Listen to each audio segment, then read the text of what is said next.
കള്ള് ഷാപ്പിലും ഹോട്ടൽസിലൊക്കെ കിട്ടുന്ന തരം അസാധ്യ രുചിയുള്ള കക്കയിറച്ചി റോസ്റ്റ് നമുക്ക് വീട്ടിൽ തന്നെ ഉണ്ടാക്കാം. വളരെ ടേസ്റ്റി ആയിട്ടുള്ള ഒരു വിഭവമാണ്.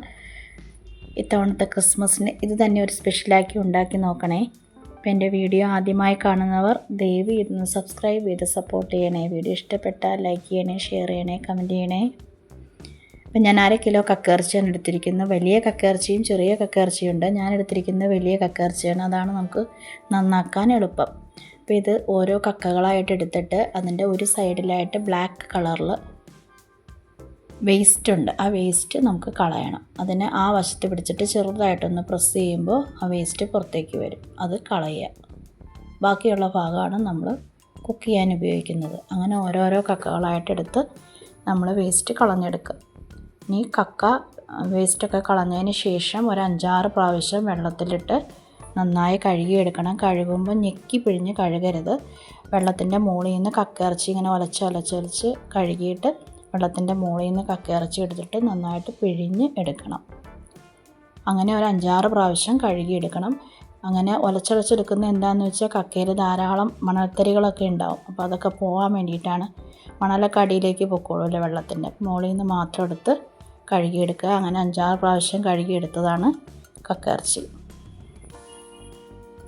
ഇനി ഇതിന് വേണ്ടത് ഒരു 4 വലിയ സവാള. ഞാൻ ചെറിയ സവാള എടുത്തിരിക്കുന്നതുകൊണ്ടാണ് 6 എടുത്തത്. വലിയ സവാളയാണെങ്കിൽ 4 മതി. പിന്നെ ഒരു 3 പച്ചമുളക്, ഒരു വലിയ കഷ്ണം ഇഞ്ചി, ഇത്രയും വേണം. ഇനി ഇതൊക്കെ നമുക്ക് അരിഞ്ഞെടുക്കാം. പച്ചമുളക് നെടുങ്ങനെ കീറി ഇതുപോലെ മുറിച്ചിടണം. ഇഞ്ചി ചെറുതായിട്ട് കുത്തി അരിഞ്ഞെടുക്കണം.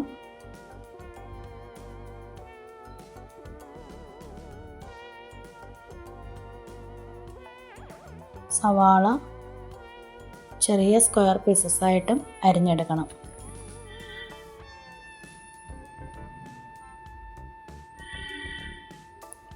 ഒരുപാട് നൈസായിട്ടൊന്നും അരിയേണ്ട ആവശ്യമില്ല. ഇതുപോലെ സ്ക്വയർ പീസസായിട്ട് അരിഞ്ഞെടുത്താൽ മതി. സ്ക്വയർ പീസസ് എല്ലാം നെടുങ്ങനെ ആയാലും കുഴപ്പമൊന്നുമില്ല. അതൊക്കെ നമ്മുടെ ഇഷ്ടമാണ്. പച്ചമുളകും നിങ്ങളുടെ എരിവിനനുസരിച്ച് മാറ്റിയെടുക്കാം. അപ്പോൾ എല്ലാം അരിഞ്ഞെടുത്തു. ഇനി നമ്മളൊരു മൺകലം എടുത്ത് അതിലേക്ക് നമ്മുടെ കക്കയിറച്ചി ഇട്ട് കൊടുത്തു. അരിഞ്ഞു വെച്ചിരിക്കുന്ന എല്ലാം അതിലേക്ക് ഇട്ട് കൊടുക്കണം.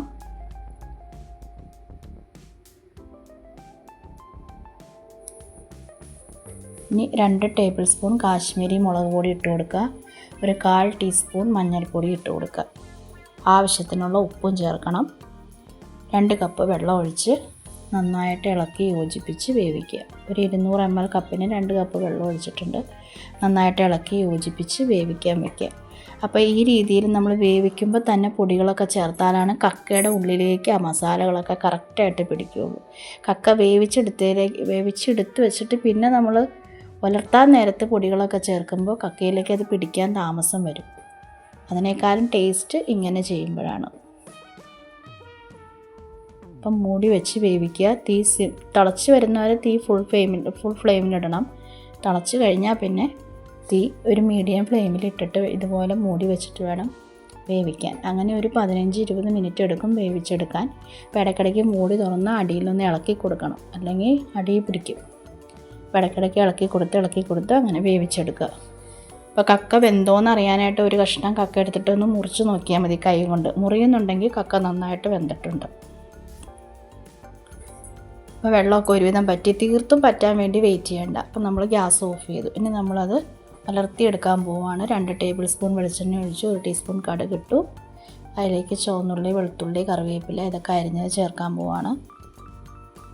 ചുവന്നുള്ളി ഒരു 10 എണ്ണം, വെളുത്തുള്ളി ഒരു 3 വലിയ അല്ലി ഞാൻ അരിഞ്ഞെടുത്തിട്ടുണ്ട്. ഇത് നന്നായിട്ടൊന്ന് വഴറ്റി ബ്രൗൺ കളറായി കഴിയുമ്പോൾ നമ്മൾ വേവിച്ച് വെച്ചിരിക്കുന്ന കക്ക ഇതിലേക്ക് ഇട്ട് കൊടുക്കണം. അപ്പം നമ്മൾ പൊടികളൊക്കെ നേരത്തെ ചേർത്തതാണ്. പിന്നെ ചേർക്കാനുള്ള ഒരേ ഒരു പൊടിയേ ഉള്ളൂ, കുരുമുളക് പൊടി. അപ്പോൾ ഇതൊന്ന് വഴണ്ടി വന്നതിന് ശേഷം വേണം ചേർക്കാൻ. അപ്പോൾ തീ കൂട്ടിയിട്ടേക്കാണെങ്കിൽ ഇടയ്ക്കിടയ്ക്ക് ഇളക്കി കൊടുക്കണം. തീ കുറച്ചിട്ടേക്കാണെങ്കിൽ ഇടയ്ക്ക് ഇളക്കിയില്ലെങ്കിലും സാരമില്ല, പതുക്കെ അങ്ങനെ ഉലർന്ന് കിട്ടും നമുക്ക്.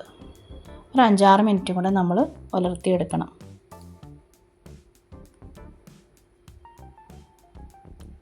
ഈ സമയത്ത് നമുക്ക് കുരുമുളക് പൊടി, ക്രഷ് ചെയ്ത കുരുമുളകാണ് ഞാൻ ഇടുന്നത്. 1/2 ടീസ്പൂൺ ഇട്ട് കൊടുത്തിട്ടുണ്ട്. നിങ്ങൾക്ക് എരിവ് കൂടുതൽ വേണമെങ്കിൽ അത് കൂട്ടി ഇടാം. അപ്പോൾ 1/2 ടീസ്പൂൺ കുരുമുളക് പൊടി ചേർത്ത് നന്നായിട്ട് ഇളക്കി മിക്സ് ചെയ്ത് എണ്ണയൊന്ന് തെളിയുന്ന പരുവം വരെ, അതായത് കക്ക ഒന്ന് ചെറുതായിട്ട് പൊട്ടി തുടങ്ങാൻ വരും. ആ സമയത്ത് നമുക്ക് ഓഫ് ചെയ്യാം.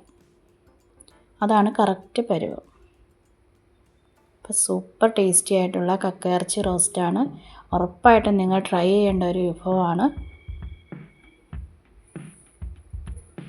ഇപ്പോൾ നേരത്തെ പറഞ്ഞതുപോലെ വീഡിയോ ഇഷ്ടപ്പെട്ടാൽ ലൈക്ക് ചെയ്ത്, ഷെയർ ചെയ്ത്, കമൻറ്റ് ചെയ്ത് സഹായിക്കണേ. സബ്സ്ക്രൈബ് ചെയ്യാൻ മറക്കരുതേ. Thank you.